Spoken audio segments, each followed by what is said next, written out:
그러면은 제가 계속 강의를 진행을 하도록 하겠습니다. 지금 앞에서 이제 주로 금리에 대한 기초 개념들을 제가 설명을 드렸고, 그 다음에는 이제 금리가 어떻게 결정되고, 뭐 그 다음에 금리 환율 이런 자본 이동 간에는 어떤 관계가 있고, 그 다음에 통화 정책하고는 또 금리하고는 어떤 관계가 있는지 이런 거에 대해서 이제 설명을 드리려고 합니다. 하는데 시간이 이제 1시간밖에 없기 때문에 이 부분에서 조금 이제 조금 진도를 빨리 나가서 도록 하겠습니다. 그리고 중간에 이제 여러분들이 질문이 있으시면 언제든지 질문을 해 주시고요.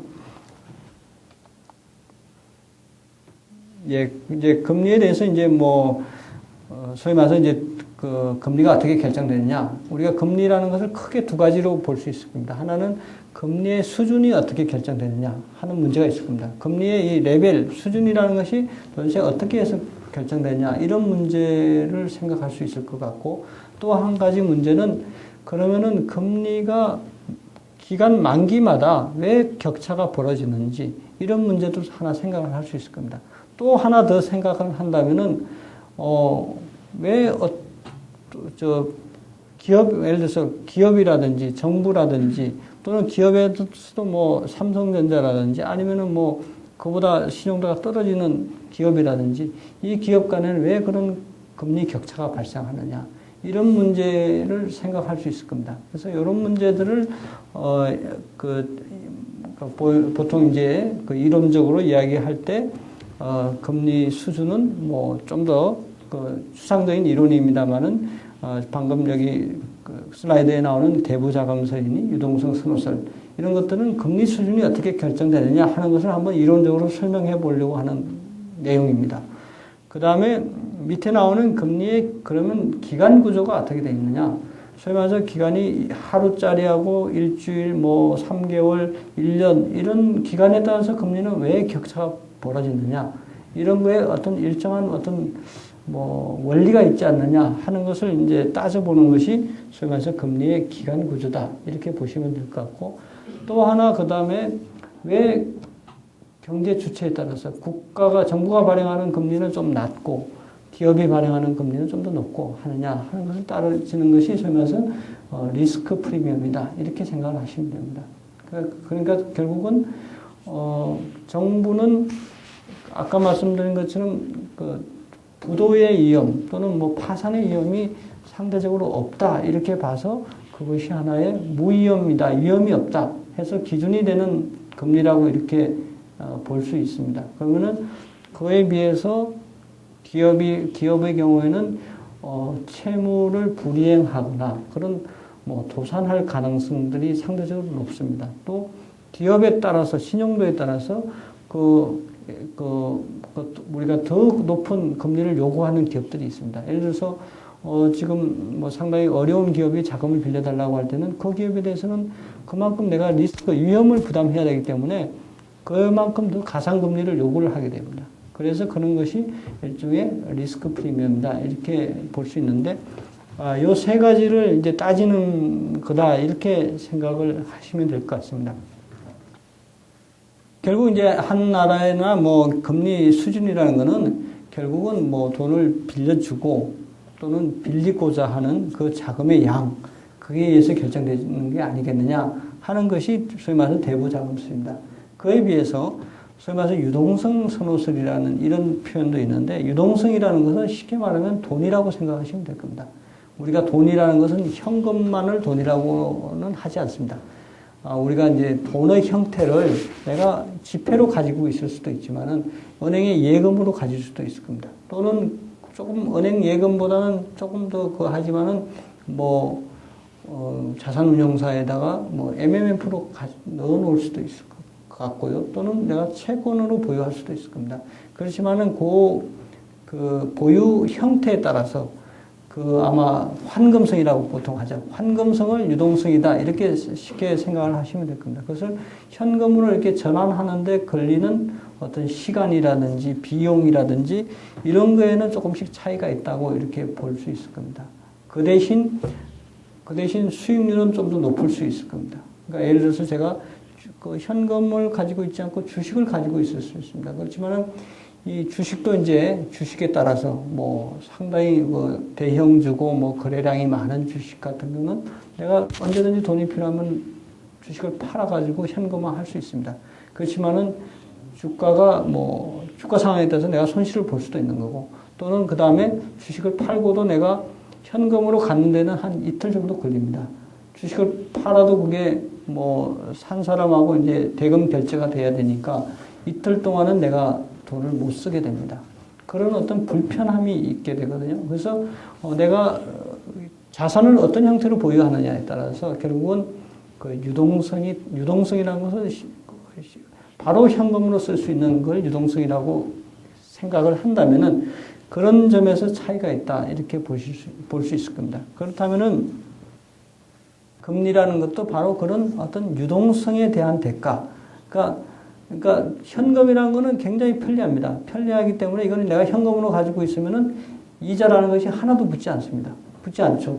그렇지만 은행에다가 내가 뭐 한 달짜리 정기예금을 든다. 그러면은 한 달 동안 내가 정기예금을 고스란히 맡겨놔야만 한 달 동안 이자가 나옵니다. 내가 만일에 뭐 일주일 후에 찾으면은 그 원래 한 달간 이자를 뭐 예를 들어서 한 3% 주기로 했다. 그러면은 중간 내가 일주일 만에 찾으면은 3%의 절반도 안 줄 겁니다. 그래서 그만큼 내가 소위 말해서 그게 기간입니다. 내가 정한 기간, 맡기기로 한 그 기간을 그 전에 찾게 되면 내가 그 기간의 이익을 그만큼 포기하는 결과가 되는 겁니다. 결국 유동성이라는 것은 이런 뭐 아주 쉽게 말하면 뭐 그냥 언제나 얼마나 빨리 돈을 바꿀 수 있느냐 이건데 그걸 조금 어렵게 표현한 것이 이제 유동성이고 뭐 그것을 유동성을 포기한 대가가 뭐 금리다 이렇게 좀 표현했다고 이렇게 보시면 되겠습니다. 그 다음에 이제 금리의 기간 구조라는 것은 아까도 제가 말씀드렸지만 이 기대라는 것이 굉장히 중요한 역할을 하고 있습니다. 그래서 예를 들어서 이제 이 소위 말해서 1년짜리 금리하고 3개월짜리 금리는 왜 격차가 발생하느냐? 3개월짜리 금리가 예를 들어서 지금 뭐 CD 금리 같은 게 4.95%인데 1년짜리 그러니까 지금은 사실은 이게 금리라는 것이 막 여러 가지 요인에 의해서 뭐 바뀌기 때문에 지금은 이제 장기금리와 단기금리가 거의 비슷합니다. 지금 우리나라의 경우는 지금 거의 비슷하게 되어 있습니다만은 정상적으로 보면은 이게 금리라는 것이 장기로 갈수록 더 높습니다. 그래서 이렇게 우상향하는 이런 형태를 띠게 되는데 그러면 왜 장기 금리가 높으냐 이렇게 했을 때 그러면 그러니까 소위 말해서 그 장기 금리라는 거는 예를 들어서 그 1년짜리 금리라는 것은 한 달짜리를 12개로 나눌 수 있을 겁니다. 한 달을 12개로 나눌 수 있을 겁니다. 그래서 내가 지금 한 달 1개월짜리 금리가 예를 들어서 몇 프로다 했을 때 그러면 12개월 후에 금리는 얼마냐 하는 거는 1개월짜리를 이렇게 12번 이렇게 그 롤오버 하는 거나 같다 이렇게 생각을 하시면 될 겁니다. 그러니까 그 1년 정기예금 들었을 때 금리하고 그다음에 한 달 금리를 비교했을 때 그러면 한 달 동안에 1개월짜리 정기예금을 든 다음에 한 달 후에 다시 1개월짜리 들고 1개월짜리 들어서 12번을 이렇게 롤오버 하는 거죠. 롤오버 하면은 1년이 되겠죠. 그렇게 운용하는 방법이 있고 아예 처음부터 1년 12개월을 맡기는 방법이 있을 겁니다.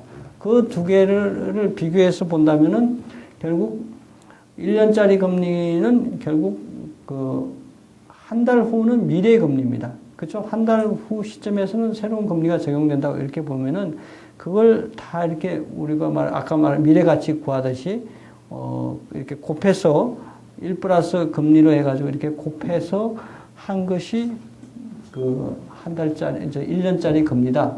이렇게 생각을 할 수 있을 겁니다. 그러니까 한 달씩 운용해서 그 12개월 운용했을 때 그 수익률이 바로 장기 금리다. 1년짜리 금리다. 이렇게 생각을 할 수 있을 겁니다. 결국은 이걸 이제 조금 바꿔서 이야기하면은 결국 장기 금리라는 거는 결국은 그 미래의 어떤 단기 금리에 대한 예상 이런 것을 반영해서 결정되는 것이 장기 금리가 아니냐. 그래서 이 장기 금리는 결국 장래 금리에 대한 어떤 예상을 나타내고 있다. 이렇게 생각을 할 수 있을 겁니다. 이것이 바로 이제 기대 이론이다. 이렇게 볼 수 있고 이것이 이제 금리 이론에서는 상당히 많이 나오는 이론이다. 이렇게 생각을 하시면 되겠습니다. 그래서 우리가 이제 장기 금리를 가지고 미래 앞으로 금리가 어떻게 될 것인지 그 예상을 우리가 추출해내기도 합니다. 그것이 바로 이제 이 기대 이론에 입각해서 추출해낸다고 이렇게 생각을 하시면 되겠습니다. 그 다음에 이제 유동성 프리미엄이라는 거는 장기로 가는 건 내가 1년 동안은 돈을 묶어놔야 됩니다. 1년 동안 돈을 묶어놔야 되는데 그러면 한 달 동안 묶어놓는 거하고 1년 동안 묶어놓는 것이 내가 1년 동안 그러면은 쓰고 싶어도 내가 중간에 찾으면은 1년 금리를 찾을 수가 없습니다. 아까 말씀드린 것처럼 은행에 정기예금을 했을 때 소위 말해서 중도 해지금리라는 것이 있는데 중도 해지금리라는 거는 원래 계약한 금리의 뭐 절반도 안 될 겁니다. 상당히 낮을 겁니다. 그래서 결국은 중간에 찾으면 내가 그 금리를 포기해야 되는데 그만큼 이렇게 1년 동안 참아야 되는 그런 어떤 그에 대한 유동성 프리미엄이다. 그만큼 내가 유동성이 묶이는 거거든요. 사실은 내가 1년 동안 돈을 찾지 않아야만 그 금리를 주는 거니까 그만큼 내가 유동성을 포기해야 되는데 그거에 대한 대가다. 이렇게 보는 것이 유동성 프리미엄이다. 이렇게 생각을 하시면 될 거고 그 다음에 이제 뭐 시장이라는 것은 장기 채권하고 단기 채권이 서로 다 뭐 발행하는 사람도 다르고 사는 사람도 다르다. 그래서 이게 시장이라는 것이 서로 나눠져 있다. 이렇게 보는 것이 시장 분할되어 있다고 보는 겁니다. 그러니까 쉽게 말하면은 예를 들어서 장기 채권을 그러니까 예를 들어서 투자를 하기 위해서 장기 채권을 발행하는 기업이 있을 수 있고 그에 비해서 뭐 자금이 부족해가지고 운영 자금이 필요해가지고 CP를 발행하는 기업이 있을 겁니다. 그리고 그걸 또 사는 것도 다를 수 있습니다. 예를 들어서 보험사, 우리나라 보험사 같은 경우는 보험이 수입이 매월 들어옵니다. 그러면은 보험이라는 것은 보통 장기 계약이거든요. 뭐 종신연금보험도 있을 수 있고 또는 10년짜리, 20년짜리 이런 보험이거든요. 그렇다면은 보험회사 입장에서는 그 보험 수입이 들어오면은 그 보험 수입을 가지고 자산에다 운용을 해야 되는데 그러면은 그 자기들 들어오는 그 수입이라는 것이 10년 동안 들어올 거라면은 자산 운용도 대략 한 10년짜리로 맞춰서 자산 운용을 해야 되거든요. 중간에 물론 이제 보험이 중간에 해지해가지고 환급되기도 하는데 뭐 그런 거는 뭐 감안하더라도 자기들의 수입 들어오는 보험금이 주로 장기 보험이기 때문에 그에 맞춰서 자산 운용도 장기로 해야 됩니다. 그래서 우리나라의 보험사들은 장기 채권을 많이 삽니다. 그래서 그렇게 되면은 장기 채권을 사는 사람들은 주로 보험사가 되고 또 장기 채권을 발행하는 것도 뭐 정부라든지 아니면은 뭐 장기 설비 작업이 필요한 기업이다. 이렇게 볼 수 있을 겁니다.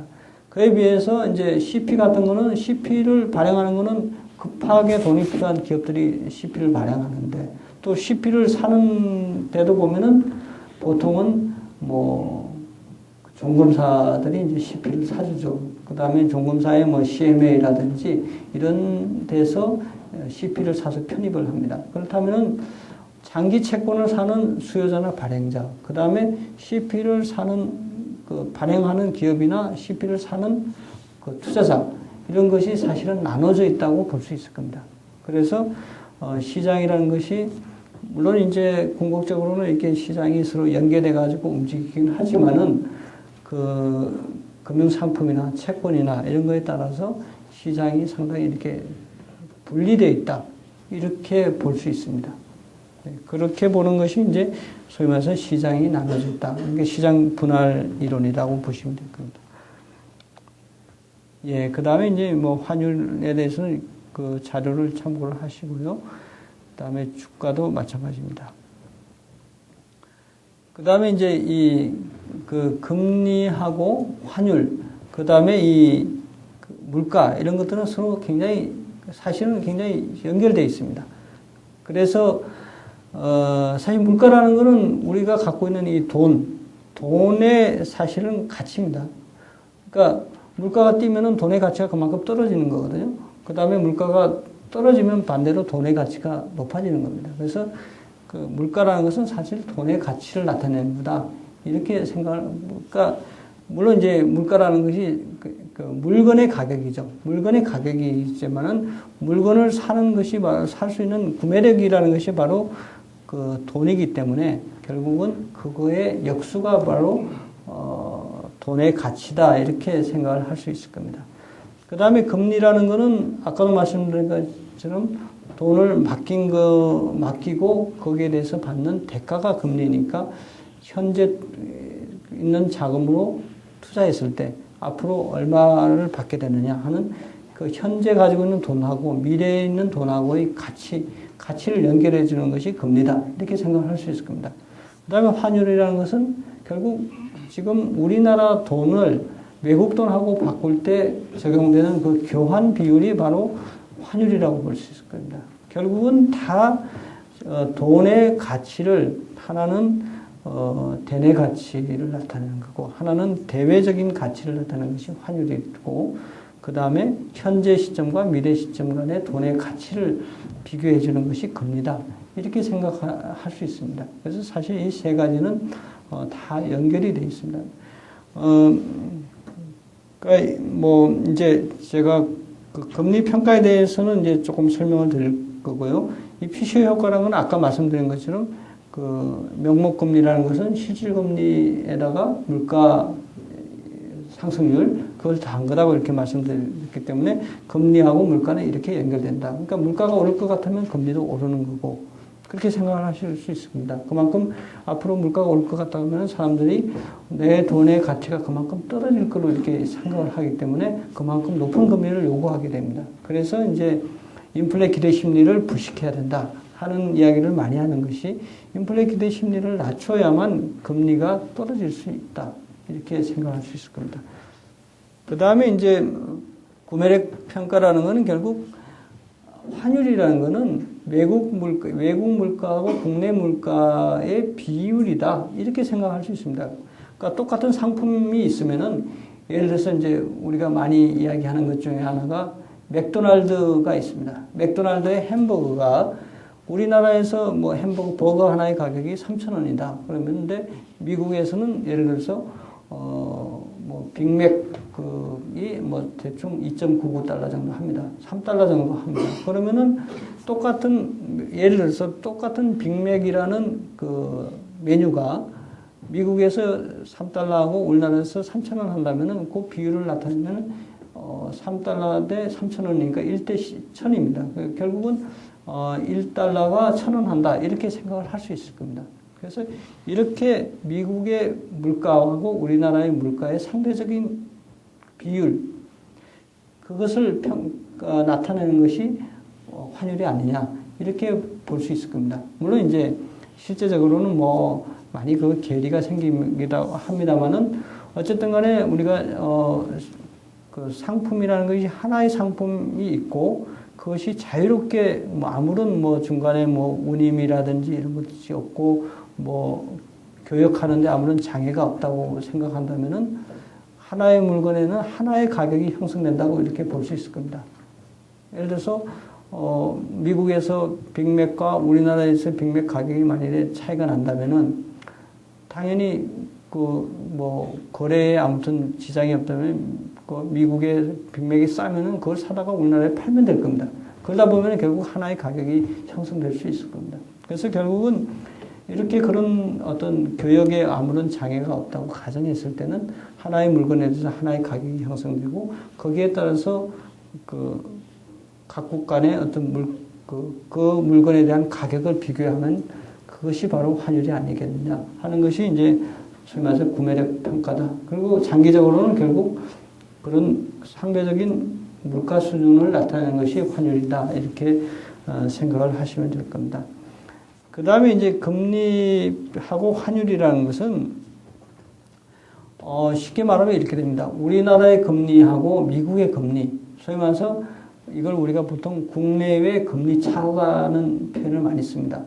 우리나라보다 미국의 금리가 지금 높다. 그래가지고 아마 신문에서도 우리나라에서 돈이 빠져나와서 미국으로 많이 갈 수 있다. 이런 이야기들을 많이 합니다. 그래서 그런 이야기를 할 때 하나 이제 간과하는 부분이 있습니다. 그거는 뭐냐면은 우리나라 돈이 미국의 우리나라 금리가 예를 들어서 5%고 미국 금리가 지금 우리나라 예를 들어서 콜 금리가 4.5%입니다. 근데 미국에서는 페더럴 펀드 금리가 5.25%입니다. 그러면 약 0.75% 정도 차이가 있습니다. 결국 그래서 한국에서 콜로 자금을 조달해서 내가 미국에다가 페더럴 펀드로 운영을 한다면은 그 4.5로 조달해서 5.25로 운영을 할 수 있을 겁니다. 그러면 그만큼 차익을 얻을 수 있을 겁니다. 그래서 결국 미국의 금리가 높으면은 우리나라에서 자본이 다 빠져나갈 거다. 이런 이야기들을 많이 했습니다. 근데 여기에서 이제 한 가지 간과하는 것이 우리나라에서 투자할 때는 내가 원화로 투자를 하지만 미국에서는 원화로 투자를 할 수가 없습니다. 내가 미국에 이제 돈을 빌려주려면은 달러로 바꿔가지고 미국에서 그걸 해야 됩니다. 미국에 투자를 해야 됩니다. 그래서 이 부분을 이제 많이들 빼먹는데, 여기서 이제 생각을 할 수 있는 것이 지금은 이제 국내 금리하고 미국 금리 두 가지 금리만 생각을 했는데 내가 이제 국내 원화를 달러로 바꾸는 과정에서는 이제 환율 문제가 개입됩니다. 그래서 돈을 이제 은행에 가지고 와서 달러로 환전을 해서 그 다음에 그걸 달러로 바꾼 돈을 가지고 이제 투자를 해야 될 겁니다. 그런데 투자를 하더라도 이제 만일 들어서 한 달간 투자를 한다고 가정을 해봅니다. 그러면은 이제 한국에서 내가 한 1,000만 원을 빌려가지고 4.5%로 1,000만 원을 빌려서 달러로 바꿔야겠죠. 달러로 바꾸고 그 다음에 1대 1,000이라고 가정을 한다면은 1,000만 원이면은 10,000달러가 되겠죠. 그렇죠? 그러면은 1,000만 원을 은행에 가서 바꾸면은 10,000달러가 될 겁니다. 그럼 10,000달러만큼 미국에다가 이제 투자를 할 수 있을 겁니다. 그러면 5.25%로 제가 이제 자금을 빌려주면은 그만큼 이제 수익을 받을 수 있는데, 그 다음에 이제 한 달간 운용하면은 그 이자가 나올 겁니다. 그걸 이제 다시 저는 국내 원화로 이제 환전을 해야 되거든요. 환전을 했을 때 똑같이 한 달 후에도 1대 1,000이다. 1달러가 1,000원밖에 안 하면은 그대로 이제 제가 원화로 바꿔가지고, 물론 이제 환전 수수료나 이런 거는 없다고 가정을 했을 때, 그러면은, 저는 원화를 가지고 국내에서 4.5%를 빌려서 5.25%로 투자하는 거나 똑같습니다. 그렇게 되면은 소위 말해서 낮은 금리로 빌려서 높은 금리로 자금을 운용해서 수익을 얻을 수 있을 겁니다. 근데 만일에 여기 이제 환율이 만일에 변한다고 가정을 해보면은, 그래서 환율이 만일에 저한테 유리하게 변할 수도 있고 불리하게 변할 수도 있습니다. 그래서 예를 들어서 만일에 지금 1대 1,000 하던 것이 만일에 1대 1,100원으로 갔다고, 한 달 후에 1대 1,100원으로 갔다고 가정을 해보면은, 그때는 제가 10,000달러로 바꿨지 않습니까? 10,000달러가 이렇게 원화로 환전하면은 사실 1,100만 원이 됩니다. 1,100만 원에다가 5.25%로 운용한 그 수익만큼이 또 발생하겠죠. 그만큼 발생해가지고 사실은, 그러니까 4.5%로 빌려서 5.25%로 국내에서 운용한 것보다 훨씬 더 많은 수익을 거둘 수 있을 겁니다. 그거는 환율이 상승한 데 따라서 내가 얻게 되는 환차익이라고 볼 수 있을 겁니다. 근데 반대로 또 환율이 또 떨어질 수도 있습니다. 예를 들어서 1대 1,000 하던 것이 900원으로 떨어졌다. 그러면 반대로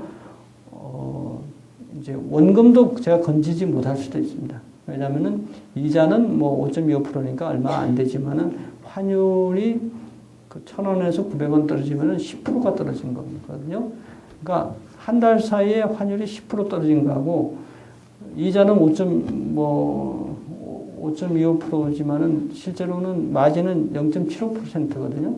그것도 뭐 한 달이니까 12분의 1로 해야 되니까 사실은 마진은 굉장히 작습니다. 그 마진은 작은데 환차손이 생기는 것이 10%가 되기 때문에 저는 훨씬 많은 손실을 보게 됩니다. 그래서 일단은 이런 환율 문제가 중요한데, 근데 만일에 이제 이런 그러니까 자본이 자유롭게 이동할 수 있다고 가정한다면은 사람들은 싼 데서 빌려가지고 금리가 높은 데로 이렇게 이동을 하는 과정에서 소위 말해서 이게 싼 데서 빌려서 높은 데로 그 자금이 이동하는 것을 우리가 차익거래라고 합니다.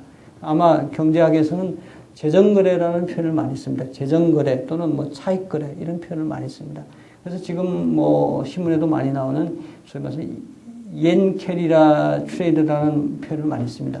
그 옌 캐리 트레이드라는 것이 바로 이러한 차익거래 형태의 하나다. 이렇게 보시면 되겠습니다.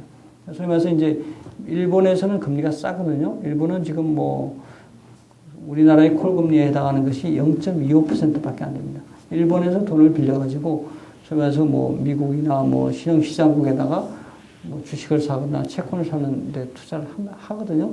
그래서 이거 싼 데서 자금을 빌려서 그걸 이제 엔화로 빌려가지고 이제 그 달러나 이런 걸로 바꿔가지고 다른 나라에 투자하는 것을 소위 말해서 옌캐리 트레이드입니다. 그에 비해서 이제 우리나라도 마찬가지입니다. 우리나라가 만약에 금리가 싸다면은 기업들이 원화를 빌려가지고 미국에다 투자할 수 있습니다.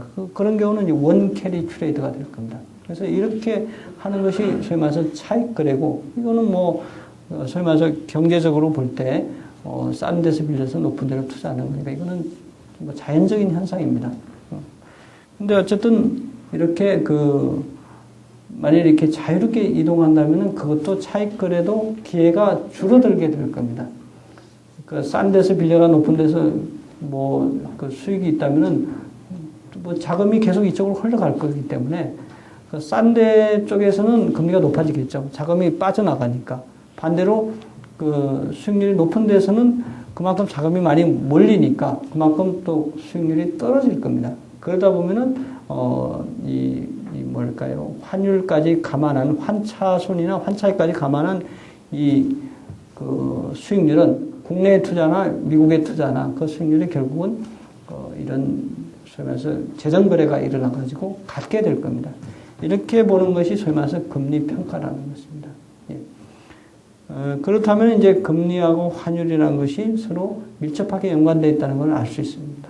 알 수 있고 또 환율하고 물가라든지 금리하고 또 물가라는 것이 서로 연결되어 있다 하는 것을 알 수 있을 겁니다.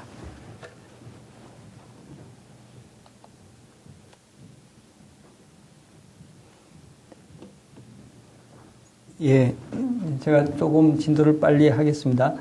그래서 우리가 이제 자본 이동을 설명할 때는 이 금리 평가 이론을 가지고 많이 설명을 합니다.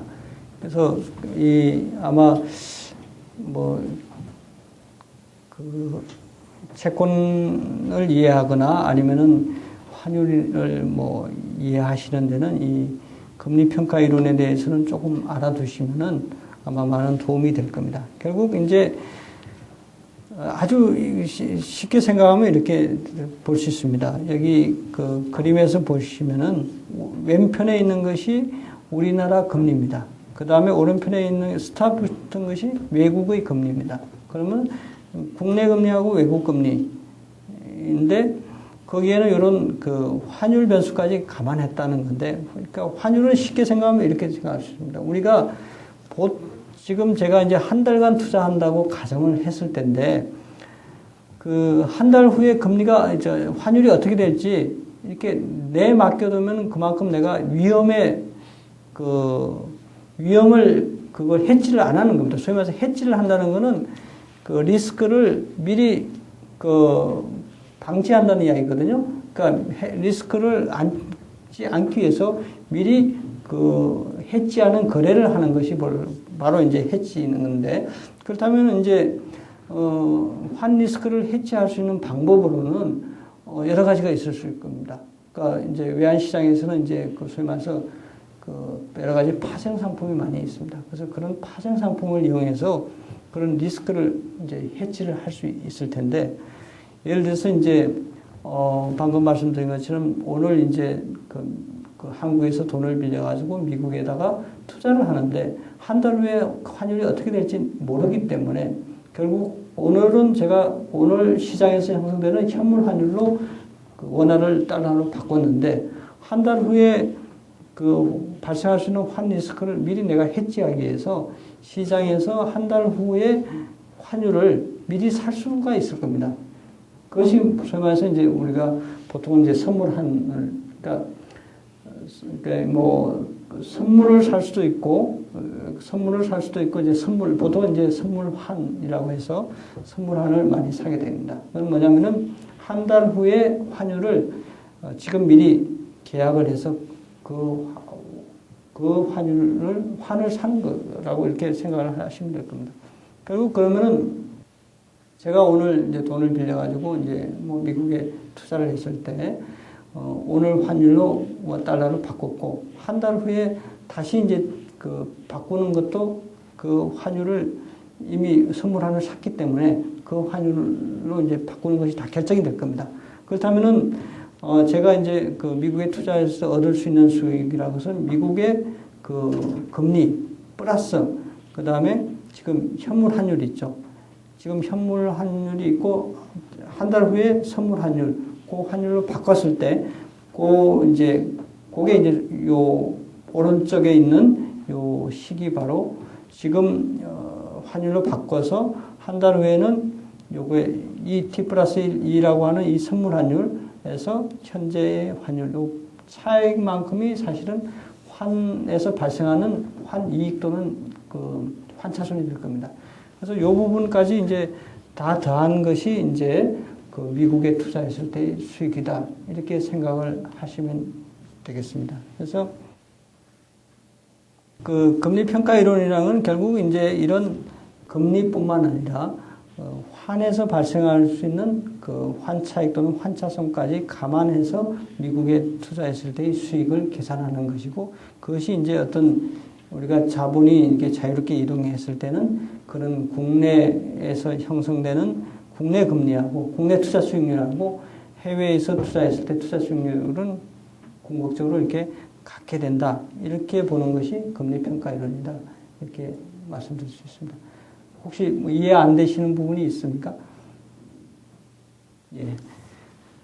그 다음에 이제 이 부분은 사실은 이제 저희가 그 전에 이제 아마 여러분들도 신문에서 많이 들었습니다만은 정부에서 2003년하고 2004년에 사실 외환시장에 개입을 많이 했습니다. 재경부에서 이제 외환시장 개입을 많이 해가지고 사실은 외평기금에서 뭐 2조 원 가까이 뭐 손실이 나고 하다거나 저기 들었을 겁니다. 그게 아마 국회의원 중에 이제 심상정 국회의원이 뭐 그걸 밝히고 해가지고 상당히 논란이 됐고, 최근에는 이제 우리 환율이 좀 많이 떨어지고 있습니다만은 정부에서 상당히 그 시장 개입을 하기 어려운 점 중에 하나가 이 외평기금에서 그런 손실을 보고 그 다음에 이제 감사원 감사도 받고 해가지고 재경부가 쉽게 시장에 개입을 하지 못합니다. 그래서 그때 이제 정부에서 이제 외평기금이 많이 손실을 봤던 것 중에 하나가 그 파생상품 거래를 통해서 외환시장 개입을 많이 했습니다. 그래서 그게 이제 여기 말씀드리는 NDF라는 게 있는데, 요거는 이제 참고로 이제 말씀을 드리고요. 그 다음에 이제 우리나라의 경우에는 사실은 그 자본 이동이라는 것이 채권 자금 이동은 그렇게 많지 않습니다. 그래서 좀 전에 제가 말씀드린 것처럼 그렇게 우리나라의 금리가 낮으니까 우리나라에서 자금을 빌려서 해외에 투자하는 그런 채권 수익률을 목적으로 하는 그런 자금 이동은 그렇게 많지 않습니다. 우리나라의 경우에는 외국에서 들어오는 것도 주로 주식과 관련된 자본이 많이 들어와 있고, 그다음에 외국인들이 국내에 채권에 투자하는 자금은 그렇게 많지는 않습니다. 근데 국내에 이제 외국인들이 채권 투자하는 것은 주로 선물 시장에서 국채 선물을 주로 많이 투자하고 있습니다. 그래서 방금 말씀드린 이 금리 평가 이론도 사실은 순수하게 그 채권보다는 주식까지 감안해서 이렇게 봐야 할 필요가 있다는 것을 참고로 말씀드리고요. 그 다음에는 이제 우리가 이제 해외에서 자본이 들어왔을 때 국내에 이제 어떻게 금리나 환율에 이렇게 영향을 미치는가 하는 것에 대해서 잠깐 설명을 드리겠습니다. 이제 흔히 생각을 하면은 해외에서 이제 특히 외국인 주식 투자 자금이라고 뭘 가지고 이제 제가 설명을 드리겠습니다. 그러니까 외국인들이 이제 국내에 이제 주식 투자하기 위해서 이제 해외에서 자본이 들어왔을 때, 그 경우에는 이제 메커니즘은 대충 이렇습니다. 이제, 외국인이 이제 우리나라에 있는 그 외연 지점에다가 보통은 투자 계정을 엽니다. 개설하고 거기에다가 이제 외화를 입금을 하게 됩니다. 그러면 이제, 외연 지점에 예금의 형태로 외국인 자금이 들어옵니다. 그러면 들어오고 나서 이제 외국인들이 주식을 이제 뭘 투자할지를 결정을 하게 됩니다. 그렇게 하게 되면은 바로 이제 들어온 달러 자금이 바로 이제 외환 시장에 나옵니다. 외환 시장에서 이제 소위 말해서 이제 그러니까 외연 지점이 원화로 이제 바꿔줘야 될 겁니다. 원화로 바꿔줘야 되는데 그러면 이제 외연 지점은 사실은 원화가 많지 않거든요. 외연 지점의 경우는 외환 시장에다가 그 달러를 팔고, 그 다음에 이제 원화로 바꿔서 그걸로 이제 주식을 사게 됩니다. 그러면 주식을 사게 되면은 이제 바로 이제 우리 시장에는 그만큼 달러가 이제 외환 시장에 달러가 나오는 게 되는 거죠. 외환 시장에 달러가 나오고, 그 다음에 달러를 판 자금은 이제 일단은 다른 국내 은행이라고 생각하시면 될 겁니다. 외연 지점이 외환 시장에 가서 달러를 갖다 팔면은 국내 은행이 그 달러를 사주고 자기들이 원화를 외환 지점에 준다. 이렇게 생각을 할 수 있을 겁니다. 그렇게 되면 이제 소위 말해서 이제 외환 시장에서는 그만큼 달러 공급이 넘치게 되고 환율이 떨어지게 됩니다. 떨어지게 되는데 이 경우에 그러면은 이제 그 환율이 떨어지는 것을 가만 놔둘 수도 있지만은 이제 특히 이제 외국인 주식 자금이 한꺼번에 많이 들어올 때는 환율이 급격히 떨어집니다. 단기간에 상당히 빠른 속도로 떨어집니다. 물론 이제 최근에도 우리가 외국인들이 작년에는 계속 국내 주식을 팔았다가 금년에 들어와서는 외국인 자금들이 많이 들어오고 있습니다. 그러다 보니까 최근에 환율이 한 950원에서 지금 928원으로 금방 이렇게 떨어지게 됩니다. 근데 이 경우에는 이제 외환 당국에서 소위 말해서 그러면은 환율을 그냥 놔둘 것인지 아니면 시장에 개입을 해야 될 건지를 이제 결정을 하게 될 겁니다. 그래서 그때 만일에 이제 개입을 하지 않으면은 그냥 그대로 우리나라 환율이 떨어지는 걸로 그대로 나타나게 됩니다. 그에 비해서 이제 만일에 시장에 개입을 해가지고 그 다음에 이게 환율이 떨어지는 것을 막겠다 이렇게 되면은 이제 외평기금이 개입할 수도 있고 한국은행이 개입할 수도 있습니다.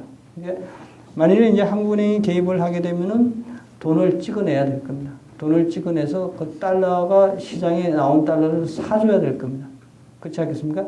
시장에 이제 외환시장이 그만큼 달러가 나왔으니까 그걸 그대로 사주면은 그 환율은 다시 올라가게 될 겁니다. 그만큼 공급이 됐고 그만큼 또 수요가 발생하게 되면은 외환의 가격이라고 할 수 있는 환율은 그대로 이제 그 수준이 유지된다 이렇게 생각을 할 수 있을 겁니다.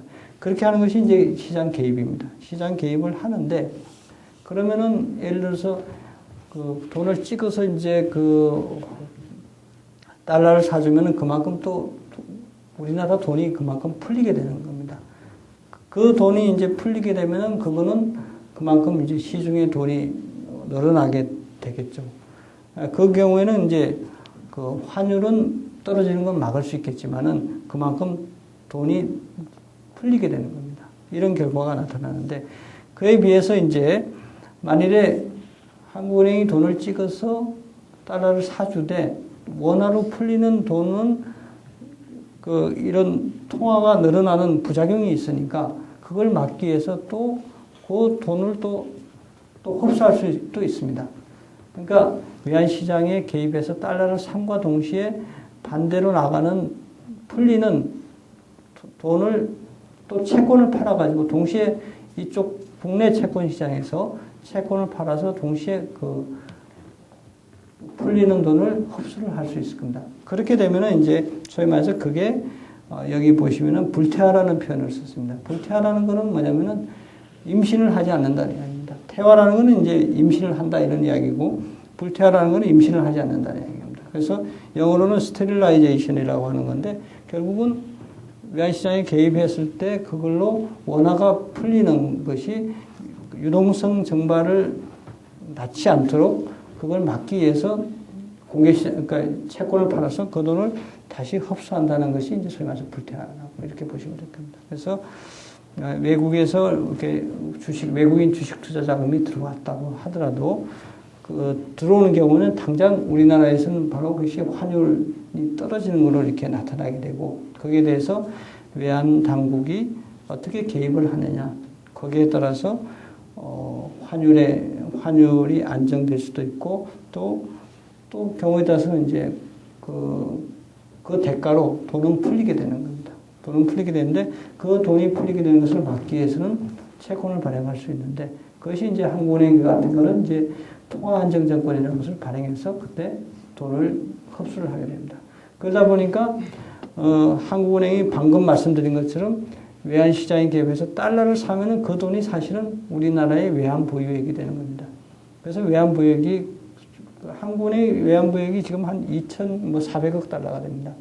그런데 그 2,400억 달러의 대부분은 사실은 이렇게 외환시장 개입을 통해서 사들인 거다 이렇게 생각하시면 됩니다.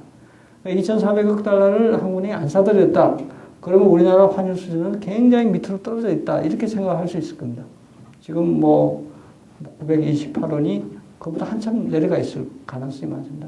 그걸 다 사가지고 자기가 갖고 있으니까 그만큼 막아준 거다. 이렇게 생각할 수 있고 그에 비해서 그러면은 그 사준 돈이 다 시중에 풀렸으면은 아마 예를 들어서 지금 400억 달러라는 건 한 240조 원이 될 겁니다. 그러면 240조 원을 돈을 풀어가지고 그걸 다 산 거다 이렇게 생각을 할 수 있습니다. 그러면 240조 원이 다 시중에 풀렸을 겁니다. 근데 그걸 풀리는 걸 막기 위해서 통화안정증권을 발행을 했다고 이렇게 생각하면은 지금 통화안정증권이 한 160조 원이 발행되어 있거든요. 그러면 240조 원 중에 그 전에 이미 풀렸던 부분이 있으니까 그거에 한 160조 원이 통화안정증권으로 묶었다. 이렇게 생각을 하시면 됩니다. 결국은, 우리나라 외환보유액이 한 2,400억 달러 늘어난 대신에 그만큼 한국은행은 통화안정증권을 발행해서 돈을 그만큼 묶기 위해서 자기 부채를 그만큼 많이 발행한 겁니다. 그러다 보니까 통화안정증권 이자를 많이 지급해야 되고, 그거는 그만큼 이제 이자를 지급하니까 그만큼 적자가 나는 요인이 될 거고, 반대로 이제 외환보유액은 우리가 해외에다 운용을 해야 되는데, 해외에 운용하는 것은 그렇게 수익률이 높지 않습니다. 왜냐면은, 지금은 이제 전 세계적으로 이제 금리가 이제 지금은 올라가고 있습니다만은 미국에서 한때 금리가 1%까지 내려갔었거든요. 그렇다면은 전 세계적으로 금리가 낮은 상황에서는 우리가 달러를 운용해서 얻을 수 있는 수익률이라는 것은 그만큼 낮다 이렇게 볼 수 있을 겁니다. 낮은 데 비해서 국내에서 이제 통화안정증권은 한 4%에서 5% 사이에서 이렇게 발행을 해야 되니까 그만큼 금리 갭이 많이 발생을 하게 됩니다. 그것이 바로 이제 지금 이제 한국은행 같은 경우는 이제 그만큼 적자가 이제 발생하게 되는데 바로 이런 메커니즘 때문에 적자가 발생했다. 이렇게 말씀드릴 수 있겠습니다. 제가 시간이 없어가지고 2시간 하는데 좀 사실 강의 분량은 조금 많았던 것 같아요. 많았던 것 같아가지고 지금 제가 최근에 우리 금융시장 동향을 잠깐 그 그림을 보면서 잠깐 설명드리고 혹시 질문 있으시면 질문 받고 그렇게 해서 끝내도록 하겠습니다. 최근에 이제 금융시장을 동향을 잠깐 보시면은 제가 이제 방금 쭉 설명하신 것처럼 여기 빨간 선이 이제 우리나라의 지표금리라고 할 수 있는 국고채 3년 수익률입니다.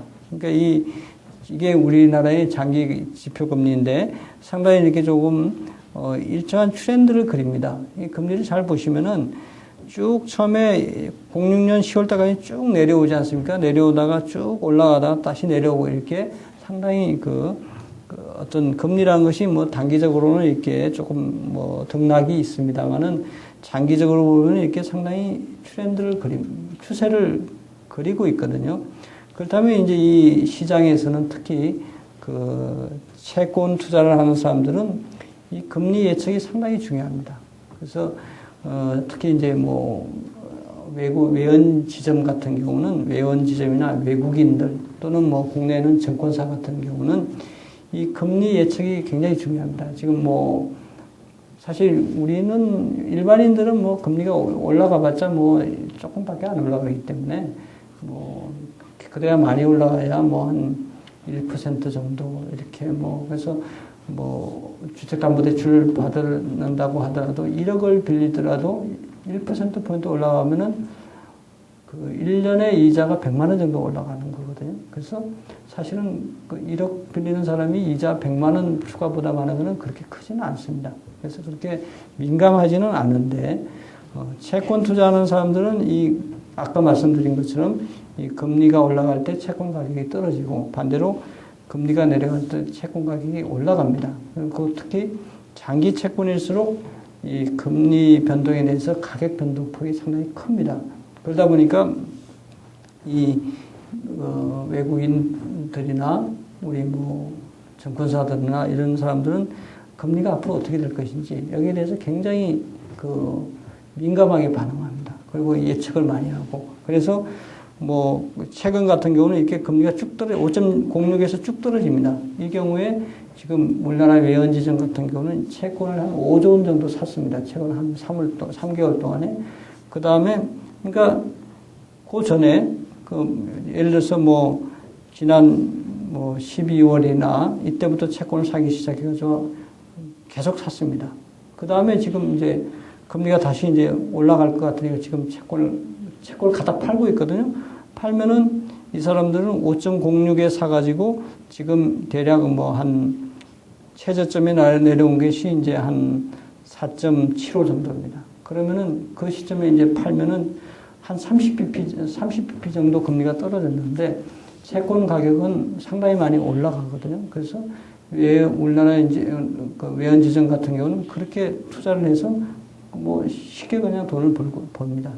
이렇게 저희들은 이제 소액 투자가이기 때문에 이런 채권 투자에 대해서 관심을 이렇게 안 가지고 있는데 이렇게 큰 손들, 큰 기관 투자가들은 이 금리 예측에 따라서 굉장히 많은 수익을 낼 수 있습니다. 그 다음에 제가 이제 아까 금리의 기간 구조에 대해서 설명을 드렸는데 이 금리의 기간 구조라는 거 여기 그림에서 보시듯이 이렇게 만기에 따라서 수익률 곡선의 형태인데 이 수익률 곡선을 가지고 소위 말해서 이제 투자하는 사람들은 기간 간의 금리 스프레드를 이용해서 단기로 예를 들어서 수익률 곡선이 이렇게 우상향하는 경우는 단기로 차입해서 뭐 장기 채권을 사면은 그만큼 금리 차익을 얻을 수 있겠죠. 그리고 또 이 수익률 곡선의 형태가 어떻게 바뀔 것이냐. 여기에 따라서 아마 채권 투자를 여러 가지 형태로 할 수 있을 겁니다. 그 다음에 이제 우리나라 이제 은행 금리인데, 은행 대출 금리하고 예금 금리가 있습니다만은, 지금 이제 우리나라의 은행 대출 금리는 대부분 아까 말씀드린 것처럼 CD에다가 가상금리를 더하는 식으로 해서 결정됩니다. 그래서 이제 우리나라의 이 대출금리라는 것이 굉장히 시장금리에 민감하게 이렇게 반응을 하고 있습니다. 근데 CD라는 것이 조금 그 상대적으로 그 CD 발행 물량이 그렇게 많지 않고 그래서 시장에서 CD 금리가 그렇게 조금 변동성은 크진 않습니다. CD 금리가 상당히 잘 변동을 하지 않기 때문에 우리나라는 사실 이 단기 금융 시장이 좀 발달되지 않아 가지고 CD 금리라는 것이 지금 현재는 CD 금리가 단기 기준 금리 역할을 많이 합니다만은 사실은 CD가 그렇게 유통 물량도 많지 않고 그래서 어떤 단기 기준 금리로서는 그렇게 썩 좋은 금리는 아닌 상태입니다. 어쨌든 우리나라 은행 대출 금리가 그 과거와 달리 이런 시장 금리를 상당히 지금은 민감하게 그 반영하면서 변동을 하고 있다고 말씀드릴 수 있고요.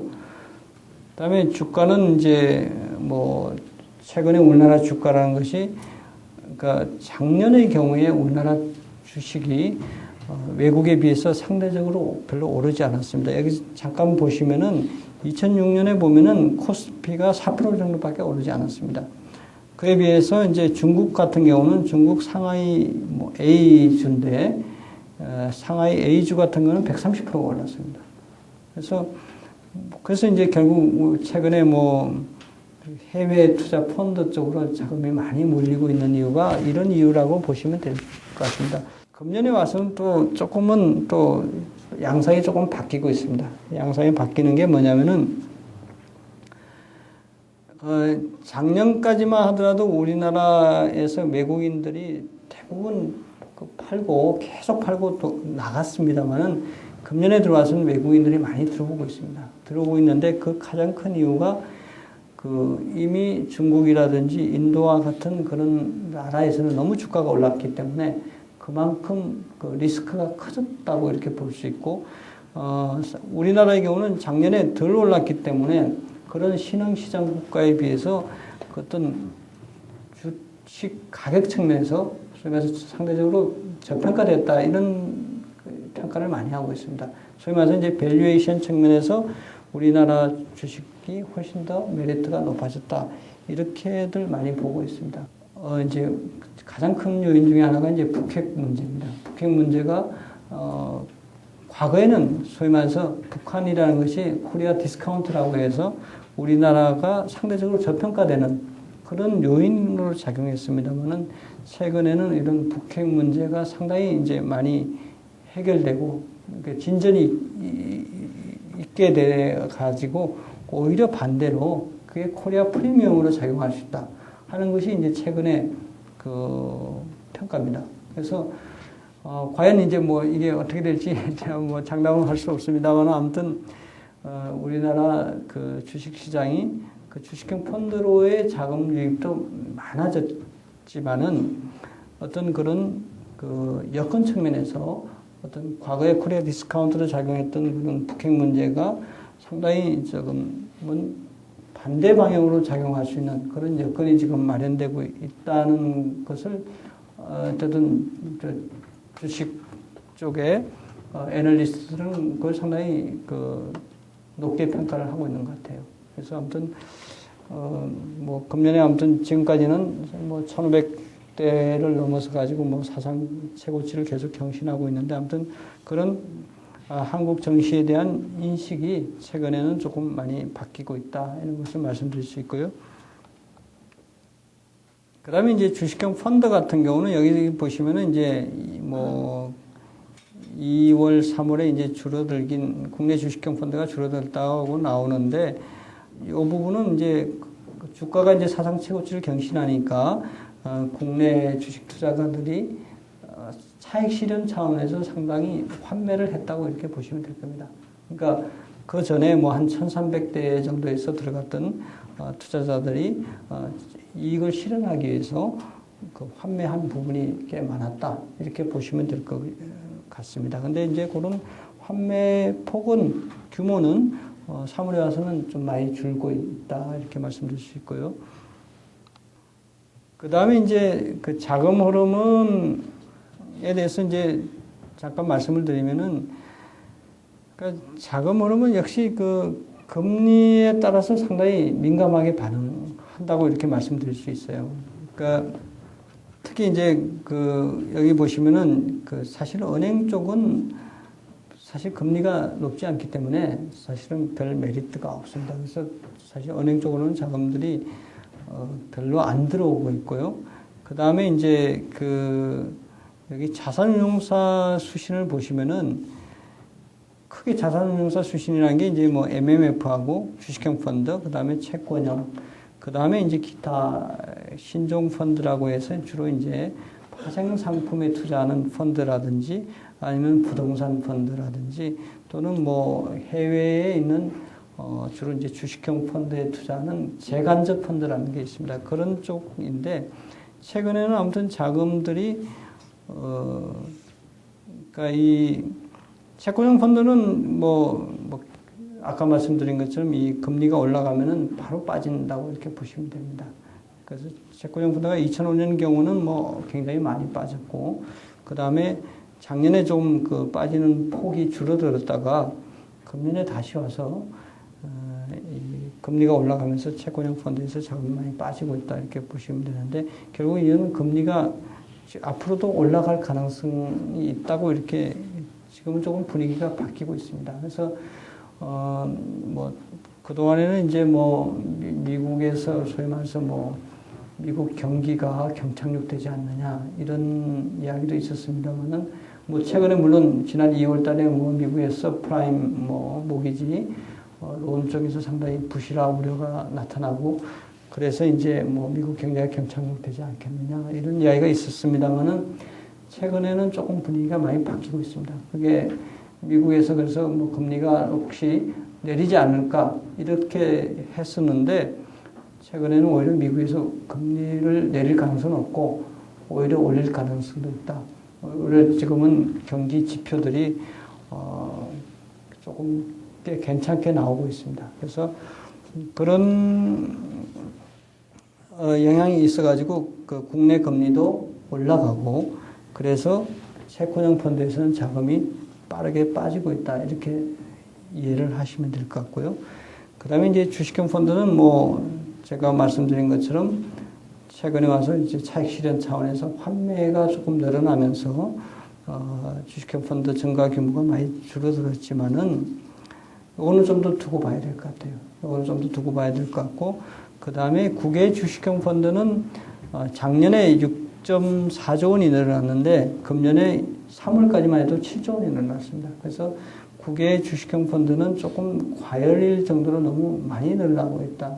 이렇게 말씀드릴 수 있는데, 결국은 국외 주식형에서는 사실 작년에 수익을 많이 올렸고요. 금년에 들어가는 거는 사실상 상당히 리스크가 크다 이렇게 말씀드릴 수 있습니다.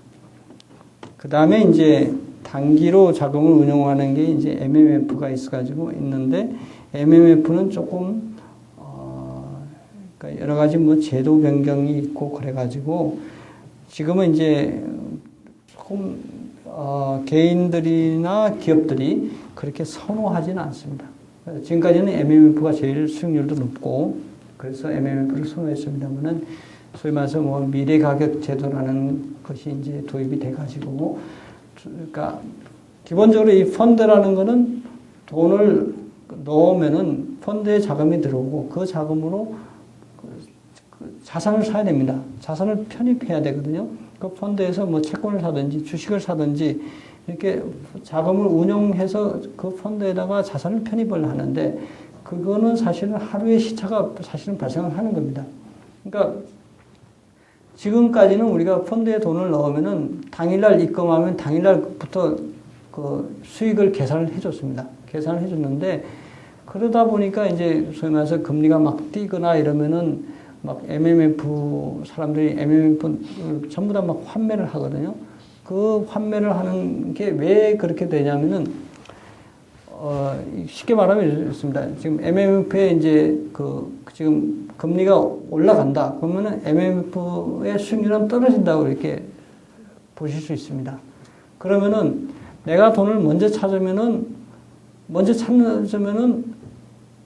이득이거든요. 왜냐면 지금 MMF에서 돈을 찾으면은 나는 지금 전일 종가로 돈을 찾습니다. 전일 종가로 돈을 찾습니다. 찾는데 그러면 내가 가서 먼저 돈을 찾으면 나는 전일 종가를 돈을 찾는데 나보다 나중에 오는 사람은 내가 돈을 찾음으로 해서 그 MMF에 편입된 자산들을 팔아야 됩니다. 그러니까 고객이 MMF에 돈을 찾게 되면은 그 편입된 자산을 처분해야만 그 돈을 내줄 수 있기 때문에 그 자산을 이제 소위 말해서 CP를 편입하든지 회사채를 편입하는데 그 팔아야 되거든요. 팔게 되면은 그만큼 금리가 더 올라갑니다. 그러면서 MMF는 더 수익률이 떨어집니다. 그러면은 그 다음에 찾는 사람은 앞에 찾아간 사람 때문에 더 낮은 그 수익률을, 그러니까 손실을 봐야 되거든요. 그렇기 때문에 이 어떤, 고객들이 너도 나도 서로 빨리 가서 찾으려고 하는 이런 그 현상을 일으키게 됩니다. 그래서 이제, 이것을 우리가 그 전일 종가로 하지 않고 자기가 팔면은 그 다음에 형성되는 가격으로 찾아가도록 이렇게 제도를 지금 바꿨습니다. 바꿨기 때문에 MMF는 그만큼 메리트가 사실 떨어졌습니다. 제가 이제 시간이 많이 돼가지고요. 여기서 끝내도록 하겠습니다. 혹시 질문이 있으시면은 강의 끝나고 저한테 질문을 해 주시기 바랍니다. 그러면 강의를 여기서 마치도록 하겠습니다.